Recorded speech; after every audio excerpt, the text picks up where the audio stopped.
बुद्ध के प्रिय शिष्य आनंद एक वेश्या के घर क्यों गए? बुद्ध की यह लोकप्रिय प्रेरक कथा में जाने। यह उन दिनों की बात है जब बुद्ध की शरण में दीक्षा ले रहे भिक्षुओं को कई नियमों का पालन करना पड़ता था। वे किसी के भी घर 3 दिन से ज़्यादा नहीं रुक सकते थे। यह नियम स्वयं बुद्ध ने बनाया था। उद्देश्य यह था कि उनकी सेवा में लगे लोगों को किसी तरह की कोई तकलीफ न हो। बुद्ध और उनके भिक्षु जब यात्राओं पर निकलते थे तो वे रास्ते में आने वाले गरीब घरों में ही शरण लेते थे।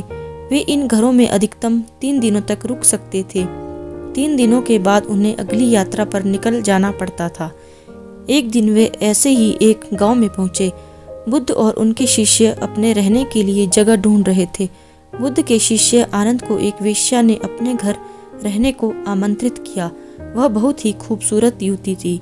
आनंद ने उसे कहा कि वह उसके घर पर रह सकता है, पर इसके लिए उसे बुद्ध से अनुमति लेनी होगी। क्या तुम्हें इसके लिए सचमुच अपने गुरु से अनुमति लेनी होगी? युवती ने पूछा।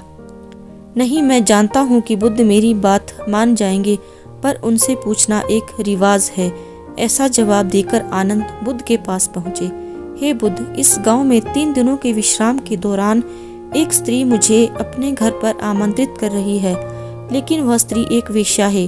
क्या मैं उसके आमंत्रण को स्वीकार कर सकता हूँ? आनंद ने बुद्ध से पूछा। बुद्ध ने आनंद की ओर मुस्कुराकर देखते हुए कहा, अगर वह तुम्हें इतने प्यार से आमंत्रित कर रही है तो तुम्हें उसके निमंत्रण को ठुकराना नहीं चाहिए। जाओ और आराम से उसके घर ही रहो। बुद्ध की यह बात दूसरे शिष्यों को गवारा न हुई। उन्होंने बुद्ध से सवाल पूछा, आप आनंद को एक वेश्या के घर कैसे भेज सकते हैं? यह भिक्षुओं के आचरण के खिलाफ है।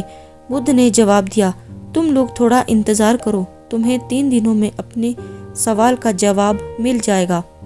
सारे शिष्य चुप हो गए। फिर आनंद अगले 3 दिनों के लिए उस वेश्या के घर रहने चले गए और बाकी के शिष्य आनंद की जासूसी में लग गए और सारी बातें बुद्ध के कान में डालने लगे। बुद्ध शालीन मुस्कान लिए चुप बने रहे। पहले दिन वेश्या के घर से आनंद और महिला के गाने की आवाज आई। यह बहुत नई बात थी। एक भिक्षु का वेश्या के साथ यूं गाना गाना। शिष्यों ने कहा, बस यह तो गया। पर दूसरे दिन घर से गाने के साथ नाचने की भी आवाजें आने लगी। अब सारे शिष्य एक स्वर में कहने लगे, अब तो यह पक्का ही गया। तीसरे दिन तो सचमुच ही उन्होंने खिड़की से आनंद और उस महिला को नाचते गाते देख लिया। सबका यह अनुमान था कि आनंद इतनी मौज में है तो वह भिक्षुओं के साथ आगे की यात्रा पर नहीं आएगा। अगले दिन सभी भिक्षु कानाफूसियों के बीच चौक पर जमा हुए। सभी ने आनंद के आने की उम्मीद छोड़ दी थी। सभी सोच रहे थे कि वह इतनी सुंदर स्त्री का साथ छोड़ भिक्षुओं के साथ क्यों आएगा, परंतु तभी सबने आनंद को एक सुंदर स्त्री के साथ अपनी ओर आते देखा। वह सुंदर स्त्री एक महिला भिक्षुक का रूप धरे हुए थी। बुद्ध उसे देखकर मुस्कुरा रहे थे, जबकि बाकी विस्मित होकर खुले मुंह से आनंद और उस महिला भिक्षुक को ताक रहे थे। बुद्ध ने आनंद की पीठ पर हाथ रखते हुए भिक्षुओं को संबोधित किया, अगर खुद पर भरोसा है तो आपको कोई भ्रष्ट नहीं कर सकता, बल्कि अगर आपका चरित्र बलवान है तो आप भ्रष्ट को भी चरित्रवान बना सकते हैं। ऐसा कहते हुए बुद्ध ने वेश्या से भिक्षुक बनी महिला का स्वागत किया और सभी लोग आगे की यात्रा पर निकल पड़े। बुद्ध और आनंद की यह कहानी हमें सिखाती है कि अगर हमारी इच्छा शक्ति मजबूत है तो हम किसी भी स्थिति के गुलाम नहीं बनते।